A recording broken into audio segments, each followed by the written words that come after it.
Hey folks, I'm Sarah and I'm on the 2025 jury for what I think is the best book prize for literary fiction from small presses.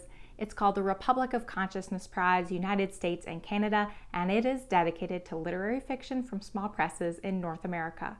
Over the next few months, I will be sharing every single book nominated for the prize, and while I can't share my personal opinions on each book just yet, I will share enough details so that you can get to know the book and the publisher. Every book gets its very own video, and you are not going to want to miss a single one.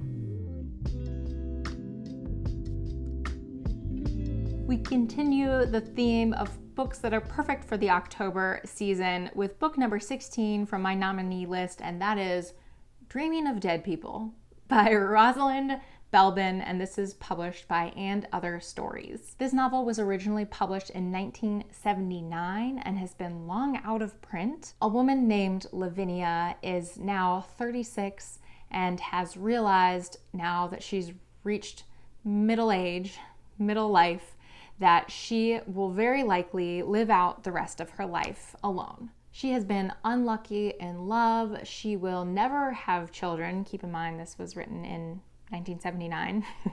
36, I guess, seemed much older back then, I hope.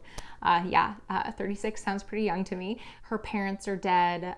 All her beloved pets are dead. She faces a future that will be defined by solitude, and she's regretful in a lot of ways of that, but then also is kind of approaching it in a very, what I would call, fearless manner as well. And that's pretty much what this book is about. It's about Lavinia facing a future of solitude. But we don't get there in a straightforward way. Along the way, we get an excellent fantasy involving Robin Hood. We learn some interesting and very personal uses for electric toothbrushes, and I'll let you discover those uses for yourself when you read the book. And we also get these amazing glimpses of Lavinia's childhood in the countryside of England. It's a childhood that's filled with loss and brutality, but also a lot of beauty as well. And Rosalind Belben was born in 1941. She spent her early childhood in rural Dorset, which, if I remember, I feel like the childhood of Lavinia is also set there, and it's in the southwest of England.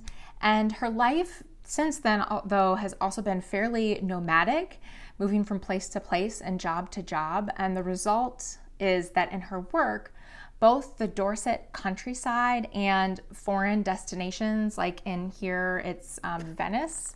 I'm getting confused because the narrator's father died in Naples, so I keep wanting to say Naples, but it opens in Venice. Anyway, the result is that both the Dorset countryside and foreign destinations feature prominently in her work. And Other Stories will actually be republishing 2 more of her books in the near future, so keep an eye out for that. And Other Stories is a publisher based in Sheffield in England, and in 2013 they also started publishing titles in the United States. And they say, "We select carefully and hope you will agree that the books are good, make you think, and able to last the test of time. We aim to push people's reading limits and help them discover authors of adventurous and inspiring writing. And we want to open up publishing so that from the outside, it doesn't look like some posh Freemasonry," which will go down as one of my favorite indie press about pages of all time. And Other Stories books from my shelves include Your Love Is Not Good, Lublin, and Get 'em Young, Treat 'em Tough, Tell 'em Nothing, one of my favorite titles. All 3 of those made long lists for the Republic of Consciousness Prize in past years. I've seen in a few places, actually, Dreaming of Dead People compared to the work of Virginia Woolf, and that includes in the introduction by Gabriel Josepovici, who says Belben is a master of punctuation. No one since Virginia Woolf has used commas and semicolons to such effect. And it's true, there are a lot of semicolons, which I love. I love using semicolons. Lots of semicolons, lots of colons actually, and lots of commas that are used in ways, like lots of commas in general, but like commas that are used in ways that feel ever so slightly off. like maybe you wouldn't put a comma there, or it kind of interrupts your reading process. And it's kind of hard to explain, but to me it felt like reading someone's thought process, like in the moment of thought, like reading the thought process. It flows kind of like thought, with a fair amount of repetition and backtracking, and then jumps that are kind of hard to follow. Like you don't quite understand what she's jumping to, or where you are. It's a little disorienting. And it really is like reading someone who is in the act of thinking, or in the act of figuring out what they think, like without the added polish and like streamlining of editing and rethinking. Not that I don't think this is carefully edited, I'm sure it is, but it's done in a way to almost preserve the raw movement of thoughts. And that's just one of many incredible books nominated by one of many incredible publishers. The long list of 10 books is usually announced in mid-January-ish, but I guarantee you there are going to be more than 10 amazing books from these nominees.